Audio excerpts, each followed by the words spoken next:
اللهم صل على محمد طب القلوب ودوائها.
Selanjutnya pelajaran dibimbing atau menjalan dalam bimbingan beliau kepada beliau. Waktu tempat kami persilakan. Sallallahu alaihi Muhammad. Bismillahirrahmanirrahim.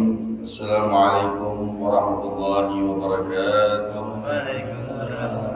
Alhamdulillah, alhamdulillah rabbil alamin. Wa bihi nasta'in ala umuri dunya waddin. والصلاة والسلام على أشرف الأنبياء والمرسلين سيدنا وحبيبنا وشفيعنا وقرة أعيننا ومولانا محمد المبعوث رحمة للعالمين وعلى آله الطيبين الطاهرين وصحابته الغر الميامين والتابعين وتابع التابعين ومن تبعهم بإحسان إلى يوم الدين. أما بعد، الحمد لله, syukur kehadirat Allah SAW.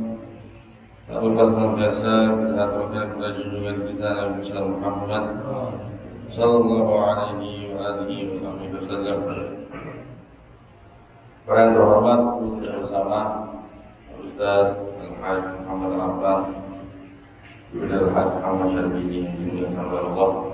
Kita doakan semoga Allah panjangkan umurnya, murahkan rezekinya, merupakan segala urusannya dalam keadaan dunia maupun akhiratnya. Amin ya rabbal alamin. para hadirin jemaah majelis ta'lim Masjid Al-Amin yang dimuliakan oleh Allah.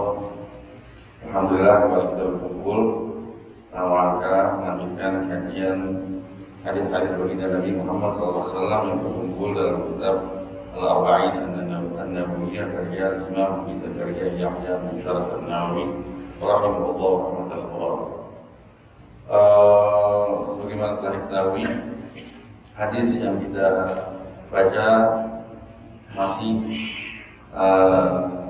terkait hadis yang dalam hal ini ada di urutan ke-24 di dalam kitab Al-Arba'in An-Nawawiyah, yaitu hadis yang diriwayatkan oleh Abi Dzar Al-Ghifari radhiyallahu taala anhu dari Nabi Muhammad SAW dari Allah, yang hadis qudsi. Kemarin kita sudah bahas pesan dari sekian banyak pesan dalam satu hadis ini yang begitu panjang. Pesan yang pertama, Allah Subhanahu wa taala berkata, ya ibadi inni haramtu dzulma 'ala nafsi wa ja'altu bainakum muharraman fala tadzalimu. Wahai hamba-hambaku, sesungguhnya aku ini mengharamkan kezaliman itu terjadi dari diriku. Maknanya mustahil kezaliman terjadi dari diri Allah Subhanahu wa taala, karena semuanya milik Allah. Wa ja'altu bainakum muharraman, dan juga saya jadikan hal tersebut sebagai perkara yang diharamkan untuk terjadi di antara kalian. Wala tadzalimu, maka dari itu janganlah kalian saling menzalimi satu dengan yang lain. Kemudian pesan yang berikutnya, ya ibadi, wahai hamba-hambaku, kullukum dhalun, kalian ini hakikatnya semua tersesat. Kalian ini manusia ciptaan Allah yang andaikan gak dibekali akal, hati, pikiran, ya, segala sesuatu yang dengannya kalian bisa mengetahui segala sesuatu, ya, Anda gak akan mendapatkan pengetahuan dan akan tersesat. Bahkan diberi bekal pun kita nggak ada yang tahu apa yang terjadi ya setelah detik ini. Ya, artinya manusia benar-benar membutuhkan hidayah dari Allah. Hakikatnya manusia adalah semuanya tersesat. Ya, kullukum dhal, semua di antara kalian adalah tersesat. Ya, apabila tidak ada Allah, sesat. Illa man hadaitu, kecuali memang mereka-mereka yang memang saya beri hidayah. Fastahduni ahlikum, maka mohonlah hidayah dariku, ya, niscaya akan kuberi petunjuk kalian. Ya ibadi kullukum ja'i' illa man at'amtuhu fastad'imuni ud'imkum. Wahai hambaku, kalian ini hakikatnya semua makhluk yang lapar, kecuali orang-orang yang memang diberi makan oleh Allah Subhanahu wa taala. Semua makanan yang kita makan dalam keseharian kita, walaupun itu kita belanjakan, itu semua dengan izin Allah akan terjadi. Kalau tidak ada izin Allah, tidak akan terjadi. Banyak kasus orang yang makan begitu banyak tapi nggak hilang rasa laparnya. Memang itu penyakit yang menghilangkan rasa laparnya.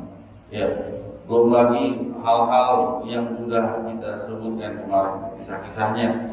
Ya, jadi nanti akan kita baca. Ya, kita masih di sini memang kajian kita.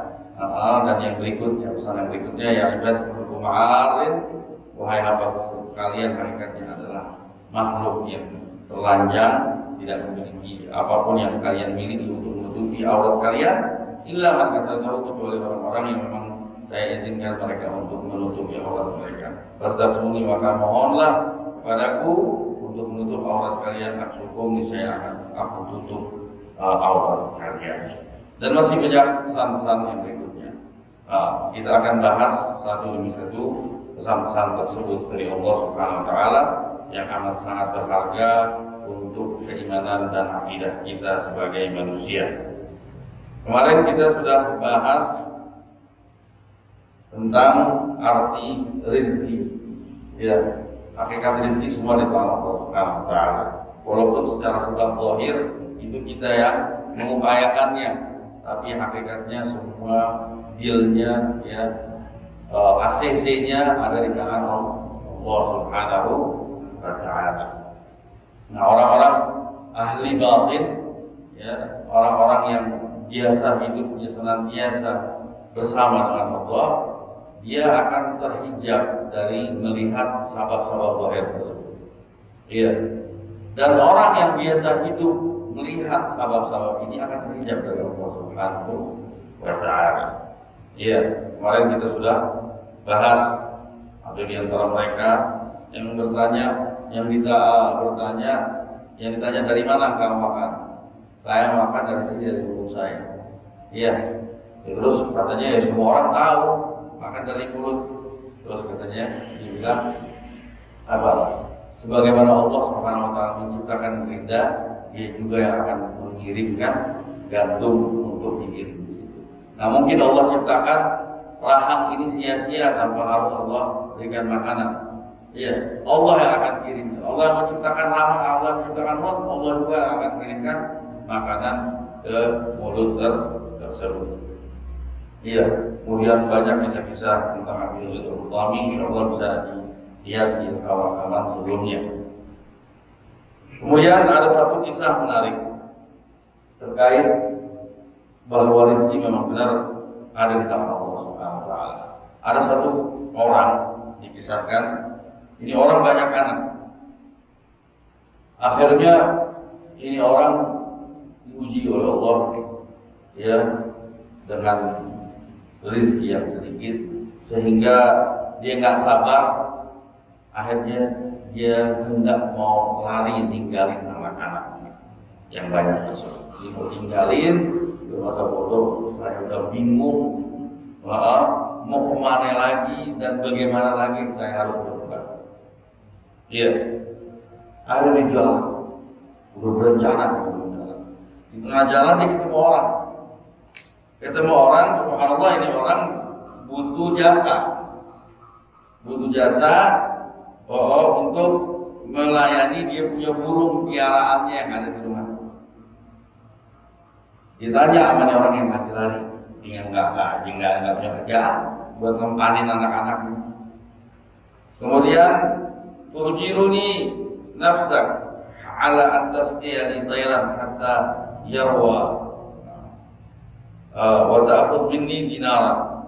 Maukah kamu ya memberikan jasamu ya untuk memberikan minum air kepada burung-burung piaraanku yang aku akan berikan upah dari jasamu tersebut ya, beberapa uang.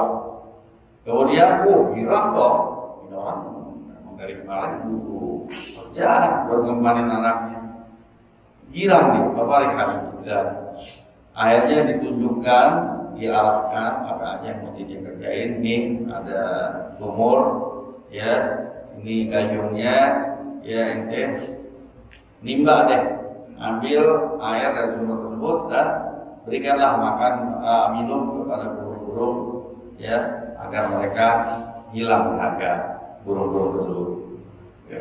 Ini orang akhirnya mulai kerja. Dia nimba sepanjang hari, ya, itu burung minum tapi nggak kenyang-kenyang dari minum.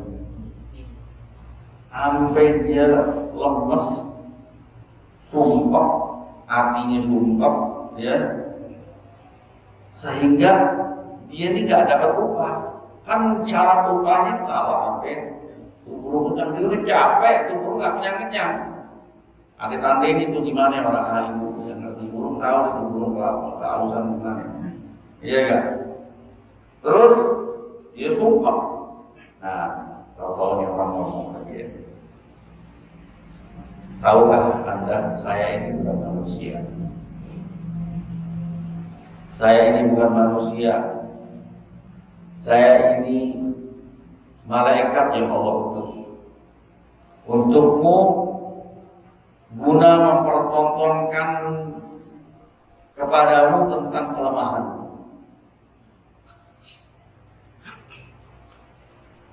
Sehingga dari lemahmu itu Anda tidak mampu cuma sebatas bikin burung kenyang dari minum. Itu tanda lemah Anda. Pakai batak tiru antar burung aja yang tidak mampu, gimana anak-anak itu? Emang itu lemah. biar dia tahu bahwa yang diberi rezeki memang bukan dia, Allah.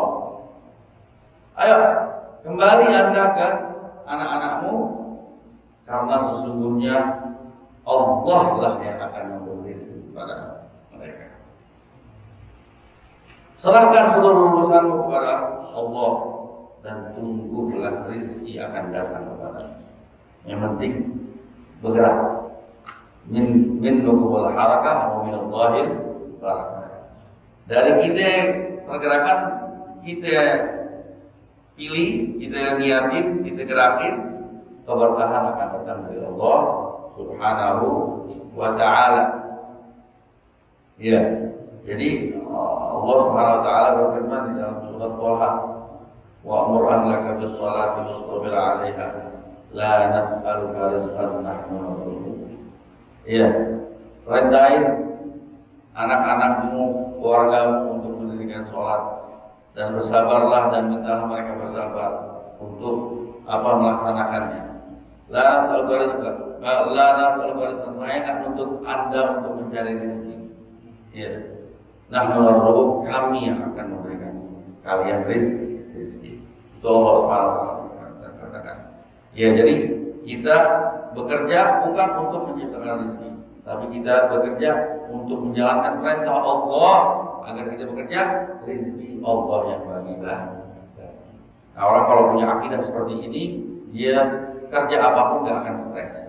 Ya, dia akan terima dengan keputusan Allah SWT.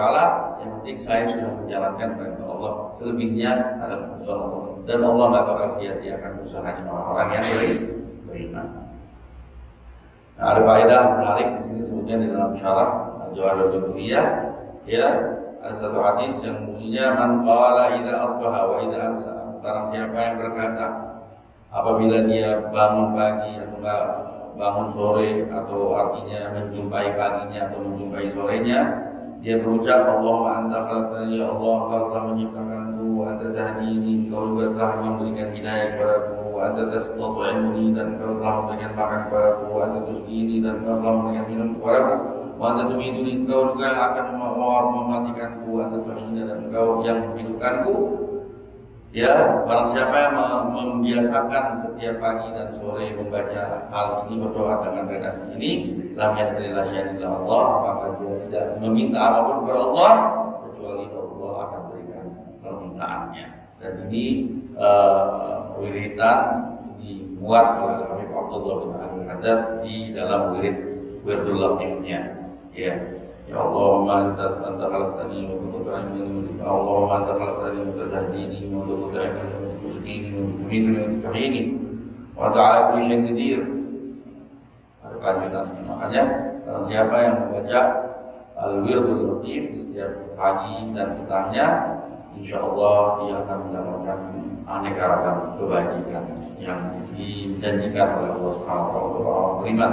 Karena al-wirdul latif memang disusun oleh Al-Habib Haddad, semua sumbernya dasarnya adalah dari hadis dan dari Al-Quran. Ya, itu semua amalan-amalan yang ada dasarnya dan ada dalilnya. Ya, luar biasa. Kemudian dikatakan, ya ibadatul kum'ar illa man kasawtu fastaghfiruni. Itu juga halnya dengan masalah pakaian. Tapi ada yang bilang, ulama maksud pakaian di sini maksudnya pakaian ketakwaan. Dan yang dimaksud dengan makanan adalah makanan ruh. Sebagian ulama ahli tasawuf menerjemahkan hadis ini dengan makna tersirat. Ya, artinya ya ibadi innakum ja'i'. Kalian ini lapar, maksudnya kalian ini membutuhkan asupan gizi untuk roh Anda. Mintalah hal tersebut dari Allah. Engkau ini membutuhkan taufik untuk bertakwa kepada Allah. Pakaian orang beriman yang paling utama adalah pakaian ketakwaan, gitu kan? Ada yang menerjemahkan seperti itu. Tapi apabila kita maksudkan melalui hadis ini dua makna ini, makna zahir maupun batin, pun juga sah nggak saling bertentangan, makna tersebut. Iya. Ada satu hadis bin Hasan, bunyinya sebagai berikut: ayyuha muslimin kasa musliman thawban ala ulayin kasallahu ta'ala hudud jannah. Makanya orang penting sekali. Jadi kita ini hidup di muka bumi ya hakikatnya sebagai wakil-wakilnya Allah Subhanahu wa taala untuk mewujudkan ya misi Allah Subhanahu wa taala di muka bumi. Iya, Allah Subhanahu wa taala apa kerjaan Allah?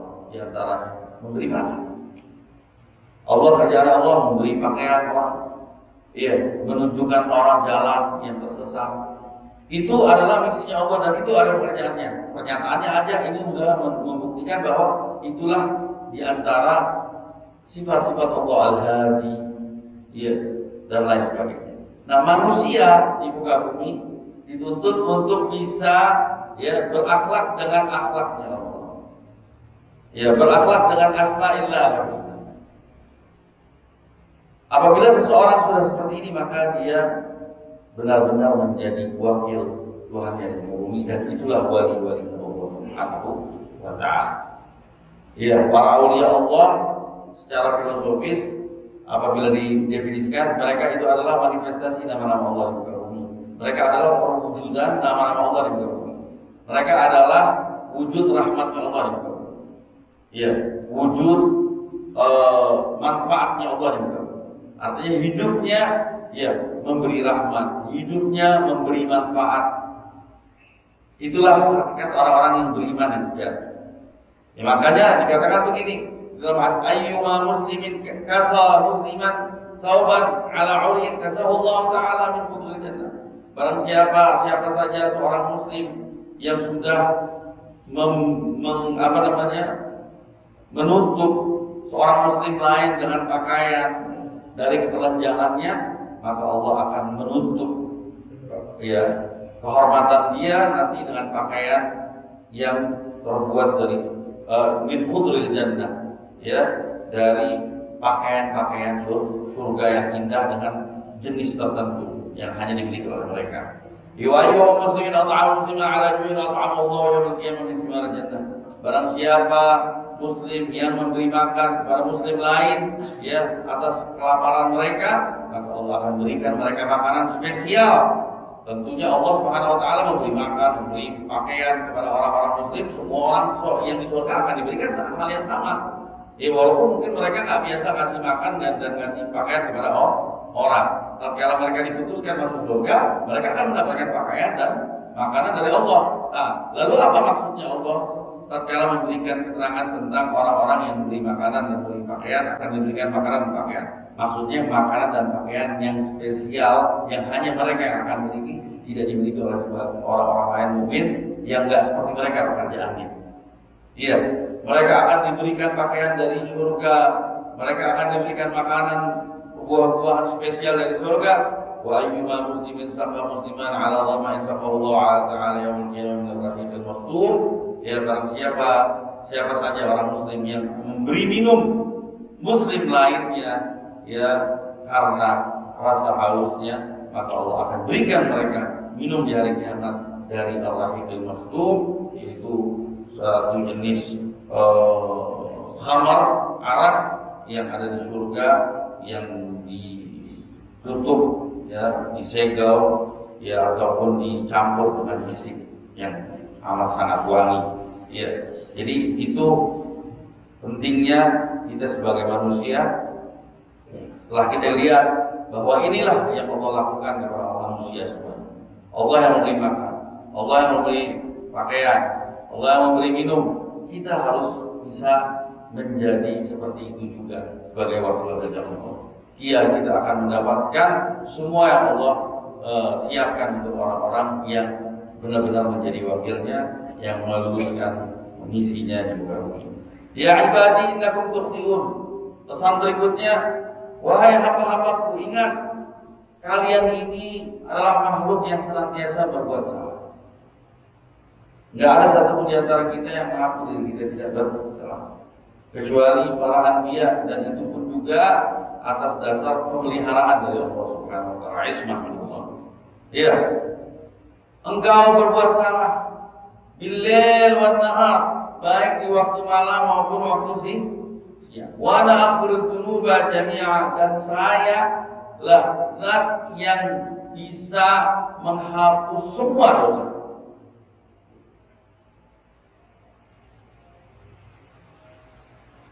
Yang menghapus semua dosa. Oleh karena itu, wastaghfiruni, mohonlah ampun kepadaku, niscaya aku akan berikan ampunan itu kepadamu.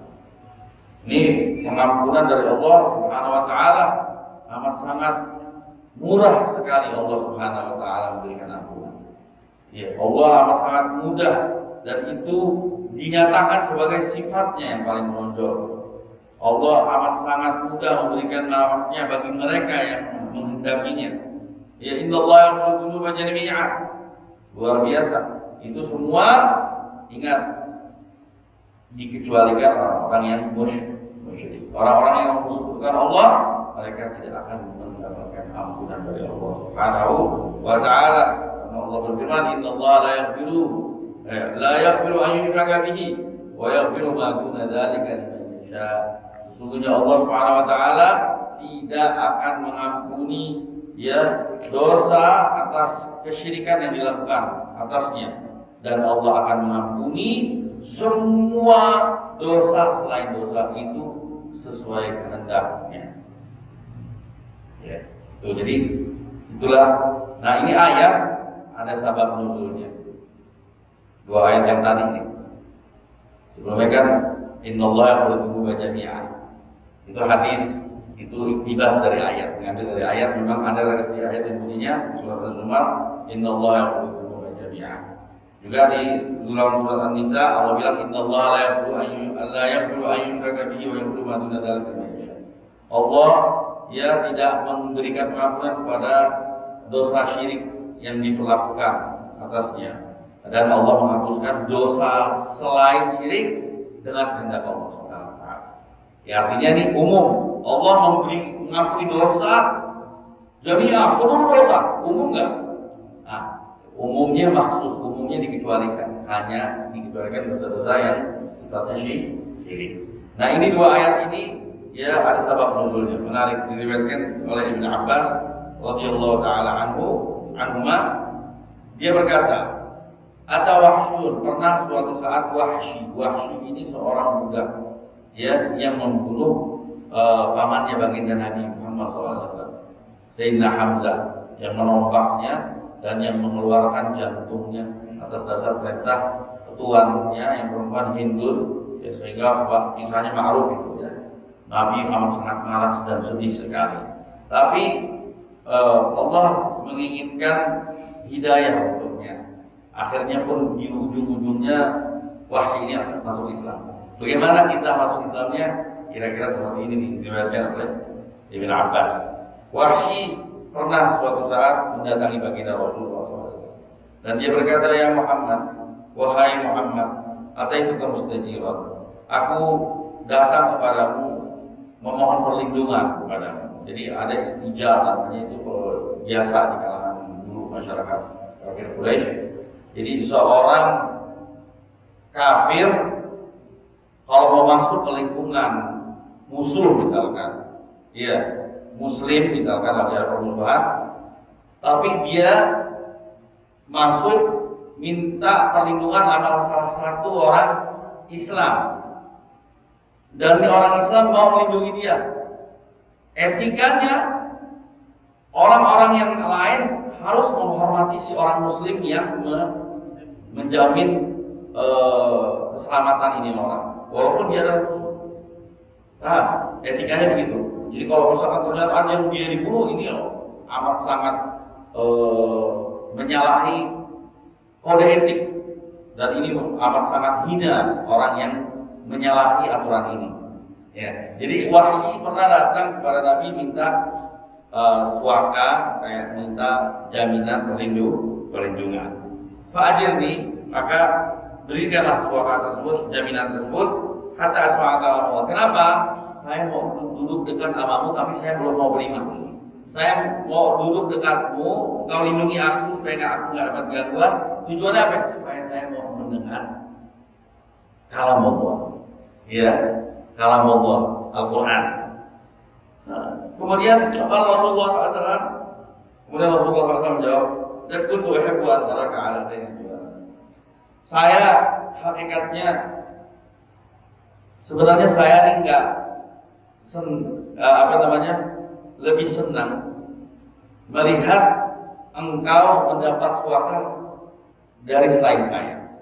Jadi Rasulullah SAW di antara kisahnya, Rasulullah SAW setelah Wahsy masuk Islam, itu Rasulullah menerima, nggak mungkin dong Rasulullah menghalangi orang masuk Islam. Tapi karena Rasulullah takut hatinya itu teringat dengan pamannya, akhirnya berbuat salah dalam hati. Jadi Rasulullah menjaga hatinya agar tidak ada kebencian. Diharapkan Wahsy kalau bisa jangan memperlihatkan wajahnya di hadapan Nabi Muhammad. Ya Allah, bayangin Wahsy dulu pamannya dibunuh dengan sadis, dikeluarin jantungnya. Rasulullah SAW menerima Islamnya, tapi dengan syarat jangan sering memperlihatkan wajahmu di hadapan saya.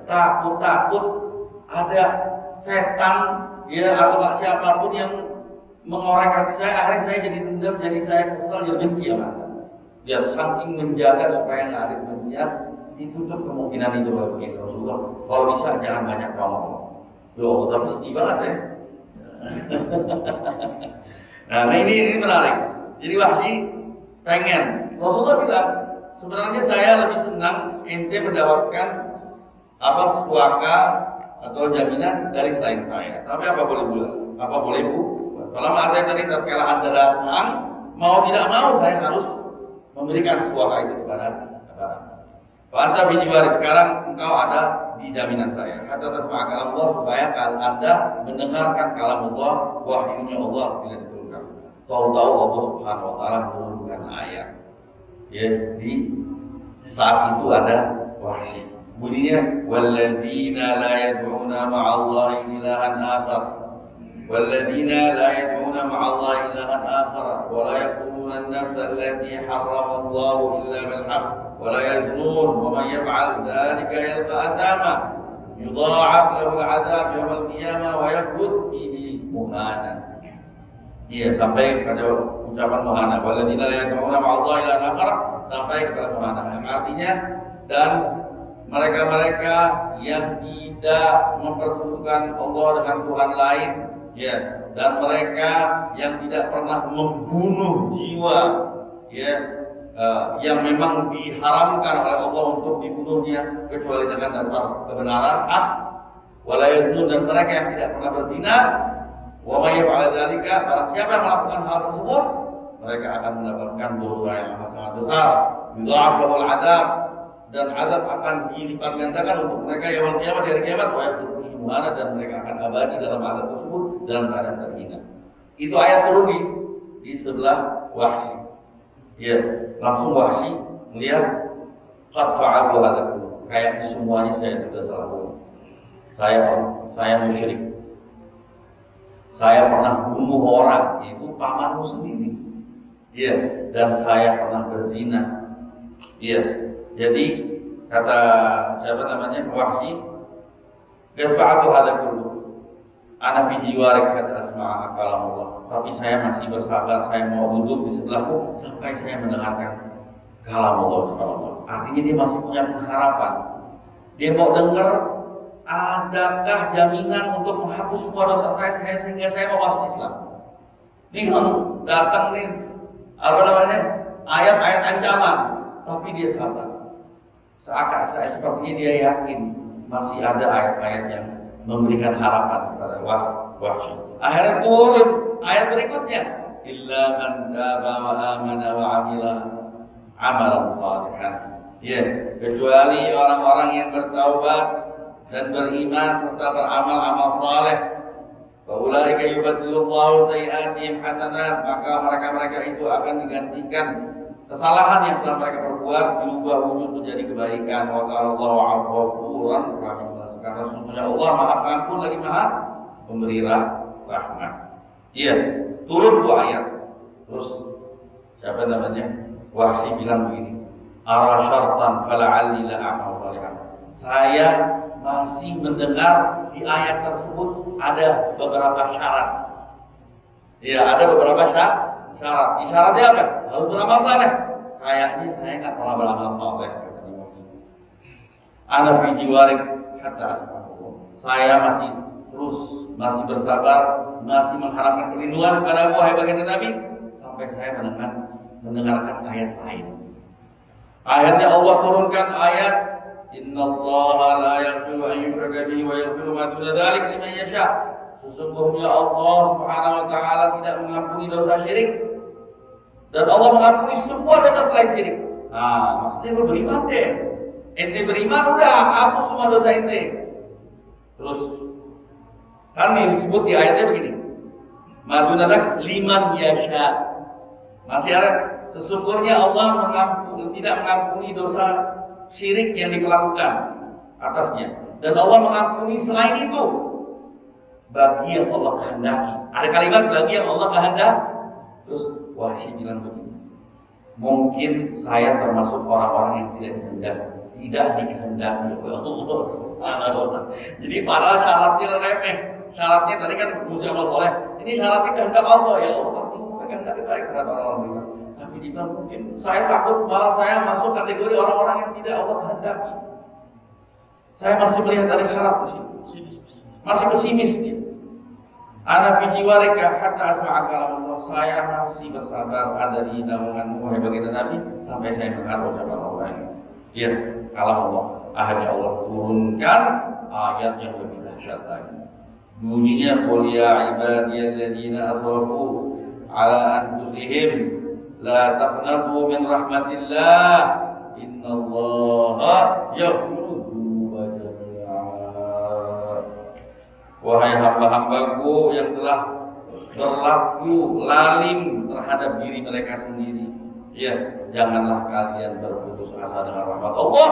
Rahmat sesungguhnya Allah mengampuni dosa semuanya tanpa syarat. Nah, saat itu dia berkata, "Na'am, iya, saat ini juga saya tidak melihat syarat. Mulai saat ini saya mau masuk Islam kepadamu dan saya akan menyerahkan diri kepadamu dan kepada Allah. Saya nyatakan keislaman saya wahai Rasulullah sallallahu alaihi wasallam." Akhirnya masuklah Islam Wahsy. Tapi ya sebagaimana diriwayatkan dalam sejarah begitu. Nabi bilang kalau bisa jangan ngomongin buta. Akhirnya saya terpancing amal saya di dalam hati, teringat masa lalu. Akhirnya saya berbuat dosa.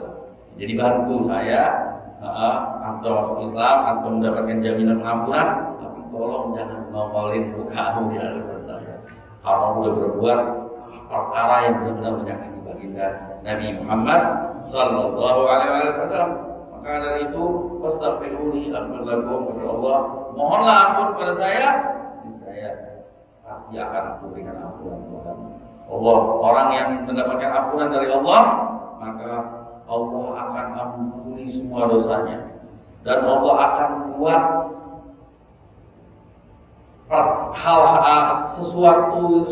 sesuatu selain kita yang menjadi saksi akan perlakuan dosa kita dibuat lupa. Bumi yang di situ Allah pernah seseorang tersebut pernah berlaku dosa, Allah buat lupa. Jadi subhanallah, seakan-akan dia tidak pernah berlaku dosa. Itu kalau orang yang benar-benar tulus bertaubat kepada Allah dengan taubat dan nasuha akan dihapus seakan-akan tidak ada dosa. Hadis baginda Nabi bunyinya, at-taibu minadz-dzamb kaman la dzamba. Orang yang bertaubat kepada Allah dengan sungguh-sungguh bertaubat, maka seakan-akan dia tidak pernah berbuat dosa. Benar-benar dihapuskan oleh Allah dosanya sama bekas-bekas. Insyaallah kita berdoa orang-orang yang senantiasa dibukakan jalan, dibukakan pintu taubat kepada Allah Subhanahu wa taala, diberi taufik senantiasa bertaubat kepada Allah Subhanahu wa taala. Kita harus senantiasa bertaubat kepada Allah Subhanahu wa taala, memperbanyak istighfar. Orang tidak ada ruginya. Insyaallah di minggu yang akan datang kita akan bicara banyak tentang faedah istighfar. Tidak rugi. Nabi Muhammad SAW berkata apa? Tuba liman wajada fi sahifati istighfaran katsiran. Sungguh beruntung orang yang kelak di hari kiamat pas dia jumpai di catatan amal baiknya nggak ada amal baik lain kecuali istighfar yang banyak. Ini udah luar biasa keuntungan buat mereka. Jadi perbanyaklah istighfar, banyak faedah yang insyaallah akan kita bahas di kesempatan berikutnya tentang istighfar dan banyak istighfar. Demikian kurang lebihnya mohon maaf. Wassalamualaikum warahmatullahi wabarakatuh. Waalaikumsalam warahmatullahi wabarakatuh. Jazakumullah khairan katsiran. Terima kasih banyak guru kita Habib Hasan bin Ali Al-Albani. Mudah-mudahan apa yang beliau sampaikan jadi ilmu yang manfaat untuk kita sekalian. Mudah-mudahan Allah Subhanahu wa taala selalu senantiasa memberikan keberkahan untuk beliau, ilmu yang bermanfaat, memberkatkan umur dan rezekinya, amalnya semua kita takutnya. Allah berikan kemudahan, Allah berikan kemudahan dalam rezekinya dan semuanya, Allah berikan kebaikan, kejayaan zahir dan batin. Amin ya rabbal alamin. Alhamdulillah jemaah, Pak Terima Habib, jadi kita waktu sedikit takdir, urusan takdir kemarin. Berapa saja? 5 sebelumnya lama dikit aja. Tadi kita dengar juga dari guru kita luar biasa ya. Nah, di segitunya jaga hati. Kalau kita luar biasa, kita ya jaga hati terus salah. Bukannya kan jaga hati, takut keringat kita jadi. Kalau nggak bakal kita bikin. Kadang-kadang ada ulama tuh bukan kagak mau keluar bikin dia pengen jaga hati orang soleh. Apa namanya karakter dia keluar kemana-mana. Apalagi misalkan nemuin orang yang puji aja bisa jadi hatinya apa lagi ini. Kadang-kadang itu luar biasa orang yang jaga hati. Tapi kadang bakal yang balik kepada Allah SWT, orang yang manfaat Allah diberi saya. Nah, makasih kita yang bersama Allah. Allahumma salli ala